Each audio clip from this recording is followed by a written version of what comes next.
Friends आउ गोटे नुआ ब्लॉग रे आपन स्वागत। एबे मु आछि एफएम मेडिकल कॉलेज खाता देखा डी फार्मा माने डिप्लोमा इन फार्मेसी पिलांकर खाता देखा ड्यूटी पड़ी।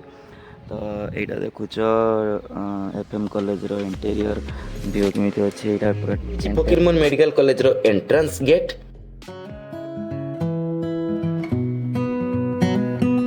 किछि समय कैंपस भितर बुलाबुली करिया भितर टाइम हेलानी 10टा AM। एबे हमें ऊपर महला को जिबा। एई बिल्डिंग रो 4th फ्लोर रे एग्जामिनेशन सेंटर अछि। तो एइटी हमें खाता देखिबा। टाइम आसी कि 10टा हलानी तो सब स्टाफ माने आसी कि से ऊपर पहुंच जाइथिबे।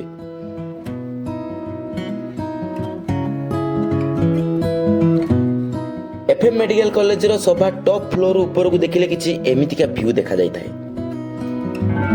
तो वर्तमान सुधा केही भी स्टाफ आसी नांती। आउ किछि समय मध्य रे एई फ्लोर रे सब स्टाफ भर्ती जिबे खाता देखिबा। संपूर्ण ब्लॉग वीडियो देखिबा पई डिस्क्रिप्शन ले बा कमेंट सेक्शन ले थिबा YouTube लिंक रे क्लिक करले एई ब्लॉग्स रो फुल वीडियो पाई जिवो।